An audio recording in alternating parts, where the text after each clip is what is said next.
অসমীয়াত এষাৰ কথা আছে, আমি বোলে খাৰ খোৱা অসমীয়া। যদিও আমি খাৰ খোৱা অসমীয়া, কিন্তু আজি মই বেলেগ এটা নামেৰেহে আমাৰ জাতিটোক সম্বোধন কৰিম। আমি খাৰ খোৱা অসমীয়া হয়, কিন্তু লগতে আমি মন ডাঙৰ অসমীয়া। এই যে মন ডাঙৰ অসমীয়া বুলি মই শব্দটো ব্যৱহাৰ কৰিছোঁ, মইনো কিয় আচলতে অসমীয়াক মন ডাঙৰ অসমীয়া বুলি কৈছোঁ, আপোনালোকে সবিশেষ জানিবৰ কাৰণে ভিডিঅ'টো শেষলৈকে চাই যাব।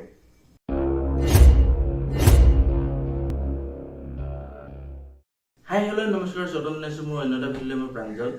যোৱাকালি মই এটা ইউটিউবত ভিডিঅ' চাই আছিলোঁ আৰু ভিডিঅ'টো বনাইছিলে অসমৰ জনপ্ৰিয় ইউটিউবাৰ ডিম্পু বৰুৱাই। খুব সুন্দৰভাৱে ডিম্পু বৰুৱাই এই ভিডিঅ'টোত ইমান সুন্দৰকৈ এটা বস্তু উপস্থাপন কৰিলে। ডিম্পু বৰুৱাই ভিডিঅ'টোত উপস্থাপন কৰা কেইটামান কথা আচলতে মোৰ মনটো চুই গ'ল।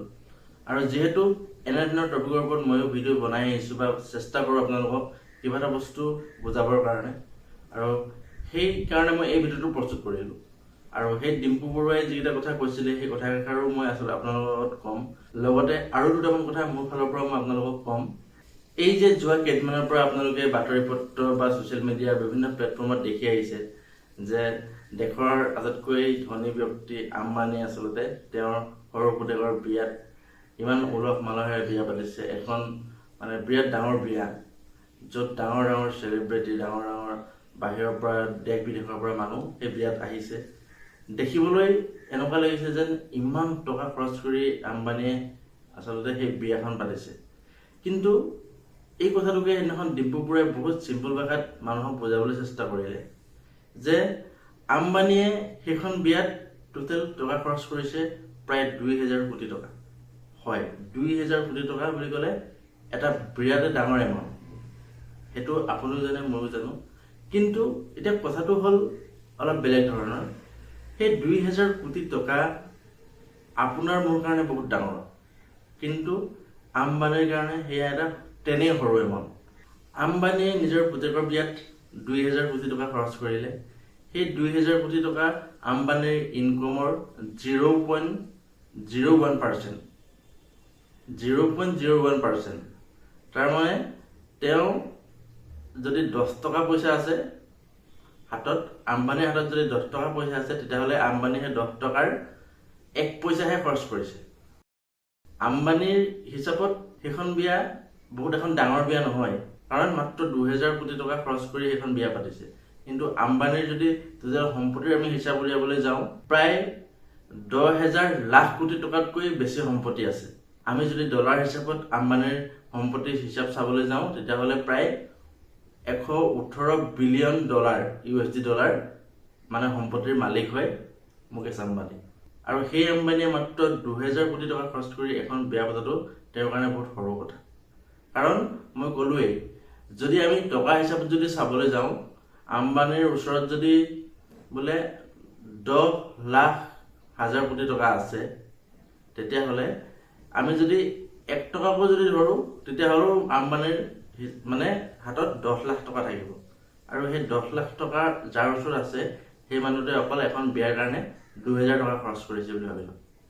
এতিয়া কথাটো হ'ল, আম্বানীয়ে নিজৰ পুতেকৰ বিয়াত সম্পত্তিৰ কিমান পইচা খৰচ কৰিলে এইটো মেটাৰ নহয়। কিন্তু কথাটো হ'ল, আমি আমাৰ নিজৰ ঘৰৰ কিবা এটা অনুষ্ঠান বা আমাৰ ঘৰত যেতিয়া এখন বিয়া হয়, আমি কি কৰোঁ? আমাৰ জীৱনৰ যিমানখিনি ইনকম, আমি সেই ইনকমৰ প্ৰায় আপ টু 60 বা 80% আমি বিয়াখনত খৰচ কৰি দিওঁ যে বিয়া এবাৰেই পাতিম, এখনেই পাতিম, তো গতিকে পুৰা ডাঙৰকৈ পাতিম, মানুহক দেখুৱাই ৰজনজনাই পাতিম। আৰু ফলত কি হয়, তাৰ পাছত যিখিনি প্ৰব্লেমে দেখা দিয়ে, মানুহক আচলতে চাওক, মানুহৰ থিংকিংবিলাক এনেকুৱা হৈছে যে বিয়া এবাৰেই পাতিম, তো ভালদৰে পাতিম, বহুত ডাঙৰকৈ পাতিম, চবকে মাতিম, ভালদৰে ৰাইজক খুৱাম। চাওক, সেইটো বেয়া কথা নহয়, কিন্তু আপোনাৰ কেপাচিটিও চাব লাগিব। আজি মই ক'লোৱেই, আম্বানীয়ে তাৰ নিজৰ কিমান সম্পত্তি থকাৰ তাৰ 0.01%হে খৰচ কৰিছে। আমি কিন্তু আমাৰ হাতত যদি 5 লাখ টকা থাকে, আমি 4 লাখ টকাই বিয়াখনৰ নামত উৰাই দিম। তাৰ পাছত যে সেই 4 লাখ টকা ঘটাওঁতে আমাৰ কিমান কষ্ট হৈছে, কিমান বছৰ লাগিলে, সেইটো আমি একবাৰো নাভাবোঁ। তাৰ পাছতে আমাৰ প্ৰব্লেমটো কি দেখা দিয়ে যে আমি কেতিয়াবা বিপদত ইন ফিউচাৰত যদি প্ৰব্লেমত পৰোঁ বা আমাৰ কিবা বেমাৰ আজাৰ হয়, ঘৰখনত কিবা এটা যদি হয়, তেতিয়া আমি কি কৰোঁ? এই দে ধাৰ লৈ ল'ম, লোন লৈ ল'ম, ক'ৰবাত মাটি বিক্ৰী কৰি দিম, কিবা সম্পত্তি আছে কিবা বিক্ৰী কৰি দিম, প্ৰব্লেমটো সলভ হ'ব।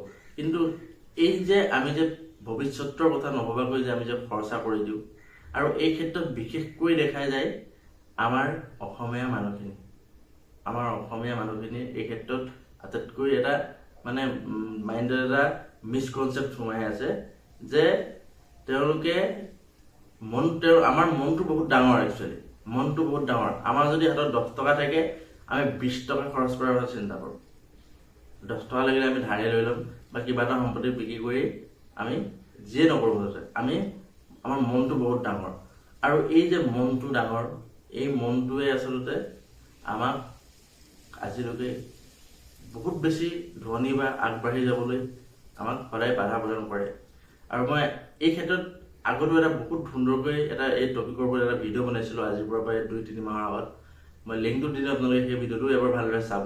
মই তাতো আপোনালোকক বহুতকেইটা কথা বুজাবলৈ চেষ্টা কৰিছিলোঁ।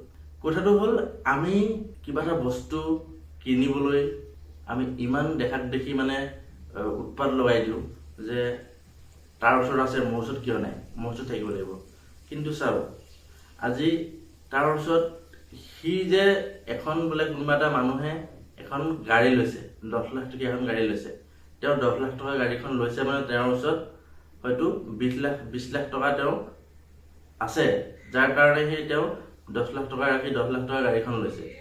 কিন্তু আমি দেখা দেখি কি কৰোঁ, আমাৰ ওচৰত 10 লাখ টকাই আছে, আমি 10 লাখ টকা বোলে গাড়ীখনত পচাই দিলোঁ, তাৰপিছত আমাৰ একোৱেই নাই, হাত খালী হৈ গ'ল। আমাৰ অসমীয়াৰ অৱস্থা এইটো হয় বৰ্তমান। আমাৰ মানুহখিনিৰ মেইন প্ৰব্লেমটো হৈছে আমি শ্ব' অফ কৰিব বিচাৰোঁ বহুত বেছি। আৰু এই শ্ব' অফ কৰিবলৈ গৈ নিজৰ লগতে আমাৰ যি ফিউচাৰ যি আমাৰ প্ৰজন্ম আহিব, আমাৰ ফেমিলিৰ নাতিপুতি, আমি সিহঁতৰ কাৰণে কিবা এটা বস্তু সাঁচি ৰাখি যাব নোৱাৰোঁ। যাৰ ফলত মই যিমান কষ্ট কৰি লাইফটো মানে পাৰ কৰিলোঁ, সিহঁতে তাতকৈ বেছি কষ্ট কৰি খাবলগীয়া হয়। কাৰণ দিন বাগৰি গৈ আছে, পৃথিৱীখনটো আপডেট হৈ গৈছে, আগুৱাই গৈ আছে, কিন্তু আমি নিজকে পিছুৱাই নি আছোঁ। কিন্তু যদি আমি চাওক, পইচা মানুহে কিছুমানে ক'ব পাৰে যে পইচা কিয় ইনকাম কৰোঁ, পইচা খৰচ কৰিবৰ কাৰণে ইনকাম কৰোঁ। এই খৰচা কৰিবৰ কাৰণে ইনকাম কৰোঁ হয়, কিন্তু কিছুমান এনে খৰচা যিটো খৰচাৰ কোনো ভেলু নাই। আজি বিয়াখনত আম্বানীয়ে ইচ্ছা কৰিলে গোটেই ভাৰতবৰ্ষৰ মানুহক মাতি আনি এখন বিয়া খুৱাব পাৰে, পুতেকৰ বিয়াখন, কিন্তু তেওঁ খুৱাইছে নেকি? খুওৱা নাই। কাৰণ জানে গোটেই ভাৰতবাসীকো যদি মাতি তেওঁ বিয়াখন খুৱাই, সেইখন বিয়া সেই একদিনৰে হ'ব, 2 দিনৰ পিছত আম্বানী যে বিয়া খাবলৈ গৈছিলোঁ বা সেই বিয়াখনত কি খাইছিলোঁ কাৰো মনত নাথাকে। তো সেইটো বস্তু ভালদৰে জানে। তেওঁ আজিৰ দিনত আটাইতকৈ ধনী মানুহ কেনেকৈ হ'ব পাৰিছে? তেওঁ চাওক, মই ক'লোৱেই, তেওঁৰ হাতত যিমান পইচা আছে তাৰ 0.01%হে খৰচ কৰিছে।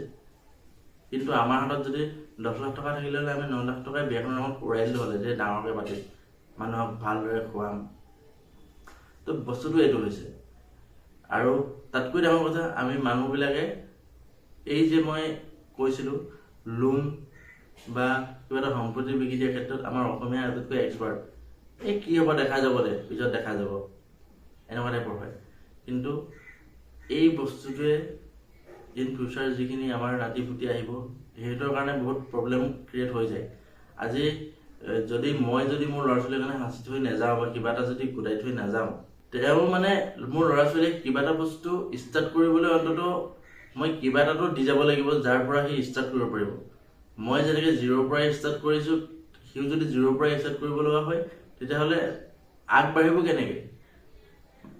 দেশখনটো আগবাঢ়ি গৈ আছে, চব আপডেট হৈ আছে, কিন্তু মানুহজন বা তেওঁৰ লাইফ ষ্টাইল বা ফেমিলিটো আগুৱাই যাবলৈ হ'লে এইবিলাক ক্ষেত্ৰত গুৰুত্ব দিব লাগিব। আৰু এই ভিডিঅ'টো মই এইটো কাৰণেই বনালোঁ, চাওক, মই ডিম্পু বৰুৱাৰ ভিডিঅ'বিলাক চাই থাকোঁ, কিন্তু এই ভিডিঅ'টো সঁচাকৈ বহুত এটা নলেজেবল ভিডিঅ'। মানুহে ৰিলেট কৰিব লাগে এইবিলাক কথা, কাৰণ এইবিলাক কথা মানুহে নাভাবে, ঘপককৈ মাইণ্ডলৈ নাহেও। আৰু কোনোবাই যেতিয়া বুজাইছে বা কোনোবাই যেতিয়া কৈ দিছে, মানুহে একবাৰ হ'লেও ৰিয়েলাইজ কৰিব লাগে।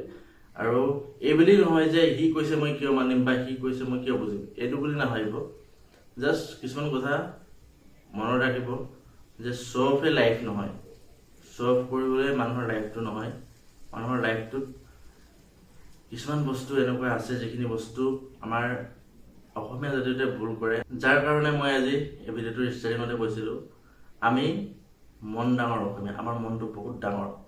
আমাৰ হাতত নাথাকিলেও আমি বহুত বেছি খৰচ কৰিব বিচাৰোঁ, নাথাকিলেও আমি কিবা এটা মানে 10 টকা যদি আছে আমি ভাবোঁ 20 টকাৰ আমি খৰচ কৰিম। মোৰ হাতত যদি 5 লাখ টকা আছে ভাবোঁ আৰু 5 লাখ টকা ক'ৰবাৰ পৰা গোটাই মেলি বিয়াখন অলপ ডাঙৰকৈ পাতিম। কথাটো এনেকুৱা ধৰণৰ হয়। আপোনালোকে কমেণ্ট কৰিবচোন যে যাৰ মানে এনেকুৱা থিংকিং আহে মনলৈ, বা আপোনাৰ ঘৰৰ আশে পাশে কোনোবা এনেকুৱা চিটুৱেশ্যন ক্ৰিয়েট হৈছে কাৰোবাৰ। মই বহু ক্ষেত্ৰত দেখিছোঁ, গাঁও অঞ্চলবিলাকত প্ৰায় দেখিবলৈ পোৱা যায়, পুতেক জীয়েক মোৰ এজনী ছোৱালী, মোৰ এটাই ল'ৰা, বিয়া পাতিম, ভালকৈ পাতিম, ডাঙৰকৈ পাতিম, বল এই দে মাটি অকণমানকৈ বিকি দে, বা বাগানখনকে বোলে বন্ধকত দি দে, এই চিষ্টেমৰ হয়। আৰু যাৰ ফলত কি হয়, বিয়াখনটো হৈ যায়, মানুহে খাই দুদিনতে পাহৰি যাব, কোনোবা এটাই ভাল হ'ব, কোনোবা এটাই বদনাম গাব, আমুক খাব নাপালোঁ, তামুক খাব নাপালোঁ। কিন্তু সেই যে বন্ধক দিয়া বাগানখন ঘূৰাওঁতে জীৱনটোৰ আধা সময় গুচি যায়। বা সেই যে মাটি এডোখৰ বিক্ৰী কৰি দিলে, সেই মাটিডোখৰ মৰাৰ আগলৈকে কোনদিন ঘূৰাই কিনিব নোৱাৰে। তো মানুহৰ প্ৰব্লেমবিলাক তাত হয়। আৰু গতিকে মই ভিডিঅ'টো প্ৰস্তুত কৰিলোঁ। আপোনালোকে ভিডিঅ'টো যদি ভাল পালে তেতিয়াহ'লে কমেণ্ট কৰিব, আপোনালোকৰ মতামত জনাব, লগতে ভিডিঅ'টোৱে শ্বেয়াৰ কৰি দিব। ভিডিঅ'টো ইমানেই আছিল, ধন্যবাদ।